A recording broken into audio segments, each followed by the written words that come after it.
Hello everyone, how are you all doing? I hope all of you are doing great. So as you all know, we are doing chapters from class 6 in NCERT of Hindi, Malhar. So we are done with 8 chapters. Now we are moving ahead with chapter number 9. मैया मैं नहीं माखन खायो। बहुत ही प्यारा एक पद दिया हुआ है, कविता दी गई है जो सूरदास जी द्वारा रचित है। चलिए इस चैप्टर को स्टार्ट करते हैं। ये कंटेंट शीट है हमारी, आप देख सकते हैं 8 चैप्टर तक पूरा कर लिया है हमने और 9 चैप्टर अब हम स्टार्ट कर रहे हैं। सो आई होप सभी ने पुरानी वीडियोस जो है सभी चैप्टर्स की देखी हैं। अगर नहीं देखी आप लोगों ने so please go through the links given in the description box. So एक पद दिया हुआ है, सूरदास जी द्वारा रचित है। सो पहले कवि का परिचय देख लेते हैं, फिर पाठ को हम प्रसंग सहित देखेंगे, इसकी व्याख्या को भी देखेंगे।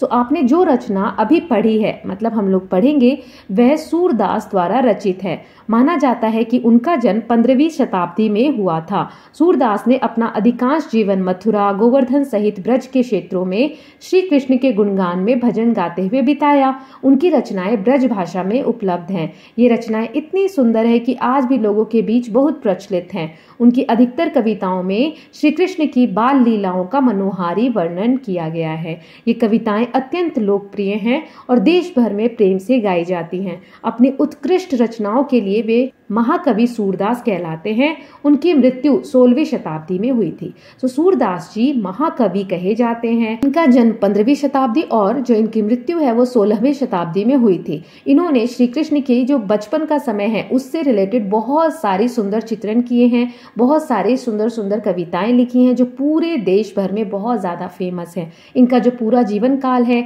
वो मथुरा, गोवर्धन इन जगहों पर बीता है और ये ब्रज भाषा में इनकी रचनाएं हमें पढ़ने को मिलती हैं। सो ऐसा ही एक पद यहाँ पर मैया मैं नहीं माखन खायो दिया हुआ है, जिसमें कृष्ण भगवान के बचपन के समय का एक बहुत ही सुंदर वर्णन किया गया है। चलिए पढ़ते हैं और साथ ही साथ हम प्रसंग सहित व्याख्या भी देखेंगे, हर लाइन से रिलेटेड जो इंपॉर्टेंट पद हैं उनसे रिलेटेड, और एक्स्ट्रा क्वेश्चंस भी देखेंगे। चलिए स्टार्ट करते हैं। मैया मैं नहीं माखन खायो, भोर भयो गैयन के पाछे, मधुबन मोही पठायो, चार पहर बंसी वट भटकियो, सांझ परे घर आयो। यहाँ पर कृष्ण भगवान अपने बारे में सफाई दे रहे हैं क्योंकि उनके ऊपर उनके मित्रों ने इल्जाम लगाए हैं कि इसने माखन चुरा कर खाया है। तो कृष्ण भगवान अपनी माँ को, मैया मतलब माँ को, यहाँ सफाई देते हुए बता रहे कि उन्होंने माखन नहीं खाया है और वो अपने पूरी दिनचर्या के बारे में यहाँ पर बता रहे हैं। तो प्रसंग क्या है? इस कविता में श्री कृष्ण अपने ऊपर लगे माखन चोरी के आरोप का खंडन कर रहे हैं। वे अपनी दिनचर्या का वर्णन कर रहे हैं ताकि अपनी मासूमियत सिद्ध कर सके।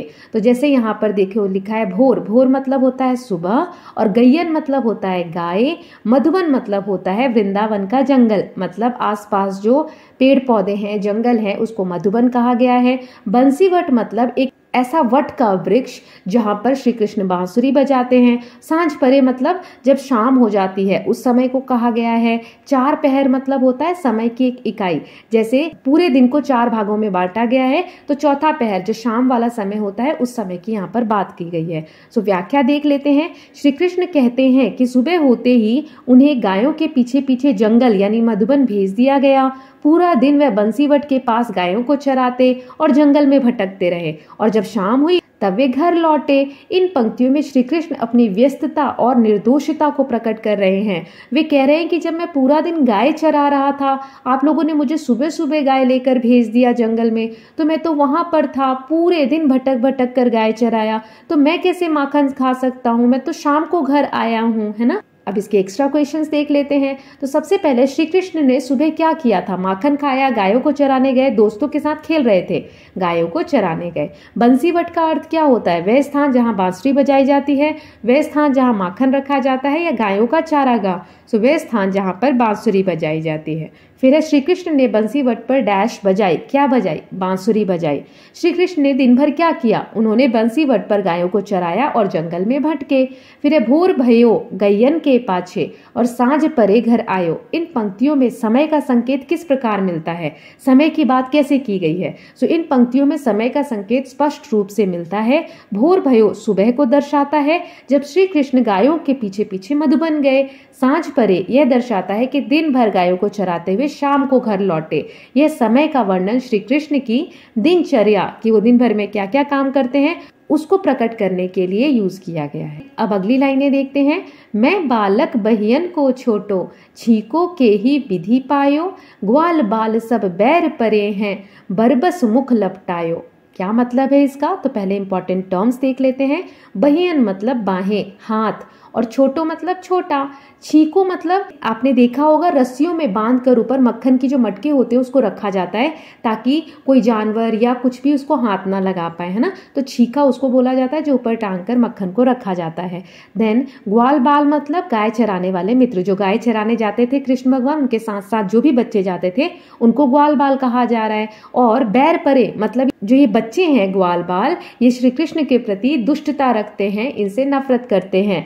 बरबस, बरबस मतलब होता है जबरदस्ती, और लपटायो मतलब लगा देना या मल देना। तो देखो इसका प्रसंग क्या है। इन पंक्तियों में श्री कृष्ण अपनी मासूमियत को और अधिक स्पष्ट करते हुए अपनी माता को बताते हैं कि उनके छोटे छोटे हाथों से माखन चोरी करना संभव नहीं है। देखिए व्याख्या देखते हैं, बहुत ही सुंदर लाइनें हैं। श्री कृष्ण कहते हैं कि वह तो एक छोटा सा बालक है और उनके हाथ भी छोटे छोटे हैं, तो इतनी ऊंचाई पे जो छींके पे मटके रखे हुए माखन के, वो वहां तक कैसे पहुंच सकते इतने छोटे छोटे हाथों से। और इसके अलावा वो कहते हैं कि जो ग्वाल मित्र है ना उनके, ये इनके विरुद्ध मतलब श्री कृष्ण के विरुद्ध साजिश रच रहे हैं और झूठे आरोप लगाते हुए उनके मुंह पर माखन जबरदस्ती लगा दिया, है ना। बरबस मतलब जबरदस्ती उनके मुंह पर माखन लगा दिया और उनका नाम लगा दिया कि इसने माखन चुराकर खाया है। इन पंक्तियों में श्री कृष्ण का हंसमुख और चतुर स्वभाव झलकता है कि कैसे वो चतुराई कर रहे हैं अपनी गलतियों को छुपाने के लिए और अपने मित्रों पर इल्जाम लगा रहे हैं। चलिए अब इन लाइनों के एक्स्ट्रा क्वेश्चंस देख लेते हैं। श्री कृष्ण ने माखन चोरी से इनकार क्यों किया? क्योंकि वे गाय चरा रहे थे, उनके हाथ छोटे थे, वे मधुबन में खो गए थे, क्योंकि उनके हाथ छोटे छोटे हैं। ग्वाल बाल का क्या मतलब होता है? श्री कृष्ण के भाई, गाय चराने वाले मित्र, उनके गांव के बच्चे। तो गाय चराने जो उनके साथ मित्र जाते थे उनको ग्वाल बाल कहा जाता है। ग्वाल बालों ने श्री कृष्ण के मुंह पर डैश लगाया, क्या लगा दिया था? माखन। छींकों का अर्थ क्या है? छत से लटकने वाले मटके। नहीं, श्री कृष्ण ने अपने ऊपर लगे माखन चोरी के आरोप का खंडन किस प्रकार किया? तो श्री कृष्ण ने कहा कि वह तो एक छोटा सा बालक है और उनके हाथ छोटे छोटे हैं, छीके तक नहीं पहुंच सकते। उन्होंने यह भी बताया कि उनके ग्वाल बाल जो मित्र हैं उनसे ईर्ष्या करते हैं और उन्होंने श्री कृष्ण के मुंह पर जबरन माखन लगा दिया ताकि उन पर झूठा आरोप लगाया जा सके। इस प्रकार उन्होंने अपनी मासूमियत और चतुराई से आरोपों का खंडन किया। अब अगली लाइनें देख लेते हैं। तू माता मन की अति भोरी, इनके कहे पतियायो, जिय तेरे कछु भेद उपजी है, जानी परायो जायो। बहुत ही प्यारी लाइनें हैं। अति भोरी मतलब बहुत ही भोली हो माँ तुम। अपनी माँ को श्री कृष्ण कहते हैं तुम बहुत भोली हो। पतियायो मतलब विश्वास कर लेना कि जो ग्वाल बाल तुझे बता रहे हैं तू उन पर विश्वास कर रही है। जिया मतलब दिल में, भेद मतलब अंतर। तुम्हारे जिया में मतलब दिल में जरूर कुछ भेदभाव आया है। परायो मतलब कि तुम मुझे पराया मान रही हो। तो इसका प्रसंग क्या है? श्री कृष्ण यहाँ अपनी माँ यशोदा से भोलेपन पर चुटकी लेते हैं और अपनी सफाई पेश करते हैं। क्या कहते हैं? श्री कृष्ण अपनी माँ से कहते हैं कि वह बहुत भोली है और ग्वाल बालों की बातों में आकर उन पर विश्वास कर लेती है। श्री कृष्ण यह भी कहते हैं कि उनकी माँ के हृदय में शायद कोई भेदभाव उत्पन्न हो गया है जिसके कारण वह उन्हें अपना न मानकर दूसरों की बातों पर यकीन कर रही है। यह पंक्ति माँ बेटे के बीच की सहज बातचीत को दर्शाती है कि कैसे बच्चा अपनी माँ से कंप्लेन कर रहा है कि तुम्हें मेरी बात पर विश्वास नहीं है और ये जो बच्चे बोल रहे हैं तुम इन बातों पर विश्वास कर रही हो। राइट। चलिए अब इस पंक्ति के एक्स्ट्रा क्वेश्चंस देख लेते हैं। तो सबसे पहले है श्री कृष्ण ने अपनी माँ को क्या कहा? माँ चतुर है, माँ भोली है, माँ कठोर है। तो ख, माँ भोली है। यशोदा का हृदय कैसा है? स्नेह से भरा हुआ, भेदभाव से भरा हुआ, क्रोध से भरा हुआ।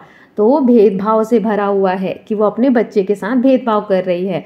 यशोदा ने ग्वाल बाल की बातों को डैश मान लिया, सही मान लिया। श्री कृष्ण ने अपनी माँ के भोलेपन पर क्या कहा? उन्होंने कहा कि माँ ग्वाल बालों की बातों पर विश्वास कर रही हैं। यशोदा का अपने पुत्र पर भरोसा क्यों डगमगा गया? यशोदा का भरोसा ग्वाल बालों की बातों के कारण डगमगा गया। उन्होंने देखा कि श्री कृष्ण के मुंह पर माखन लगा हुआ है, ग्वाल बाल कह रहे हैं कि श्री कृष्ण ने माखन खाया है। इस पर यशोदा ने संदेह कर लिया, लेकिन अंततः वह श्री कृष्ण की मासूमियत पर मुस्कुराई। उन्हें हंसी आई कि कितनी प्यार से श्री कृष्ण उन्हें समझा रहे हैं। अब लास्ट की 2 लाइनें हैं।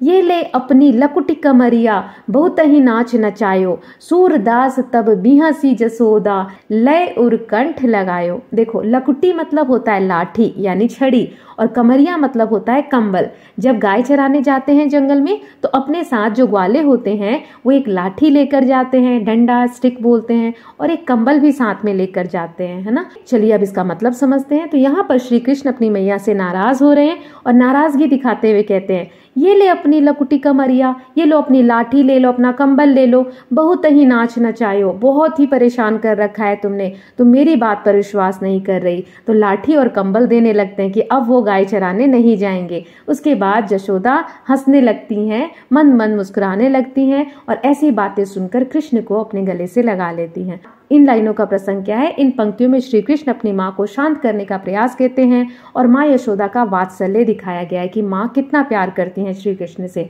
सो श्री कृष्ण कहते हैं कि यदि उन्हें माखन चोरी का दोषी मान ही लिया गया है तो वे अपनी लाठी और कंबल जो गाय चराने के लिए ले जाते हैं ना, उन्हें वो वापस कर रहे हैं। अंततः माँ यशोदा अपने पुत्र की मासूमियत पर मुस्कुराती हैं और उसे गले से लगा लेती हैं। तो इन पंक्तियों में माँ बेटे के प्रेम का अत्यंत मार्मिक और सुंदर चित्रण किया गया है। चलिए अब इन पंक्तियों के भी एक्स्ट्रा क्वेश्चंस देख लेते हैं। श्री कृष्ण ने लकुटी और कमरिया किसे वापस देने को कहा? ग्वाल बाल को, यशोदा को या अपने दोस्तों को? यशोदा को। अंत में यशोदा ने क्या किया? श्री कृष्ण को डांटा, उन्हें गले लगाया या उन्हें दोषी ठहराया? उन्हें गले लगाया। श्री कृष्ण ने अपनी माँ को डैश और डैश लौटाने को कहा, लकुटी और कमरिया। यशोदा श्री कृष्ण की मासूमियत पर क्यों मुस्कुराई? क्योंकि श्री कृष्ण ने बाल भाव से खुद को निर्दोष सिद्ध किया, इसलिए वह मुस्कुराई। यशोदा ने अंत में श्री कृष्ण को गले क्यों लगाया? यशोदा ने अंततः श्री कृष्ण की मासूमियत, बाल सुलभ चतुराई और उनके प्रेम भरे तर्कों को देखकर उन्हें गले से लगा लिया। उन्हें समझ आ गया कि उनका पुत्र निर्दोष है और ग्वाल बालों की बातों पर विश्वास करना गलत था। यह दृश्य माँ और पुत्र के असीम प्रेम का परिचय देता है। सो इसके साथ हमने सभी पंक्तियों की व्याख्या देख ली है। आई होप आपको ये पद अच्छे से समझ में आया होगा। कैसा लगा आपको कमेंट सेक्शन में बताएंगे। तो हमने पूरा रीड कर लिया है, अब इसकी एक्सरसाइज हम नेक्स्ट पार्ट में देख लेंगे। I hope you are loving these videos. If you are doing so please like and share it and don't forget to subscribe Kalyan TV channel for more such videos. Thank you so much.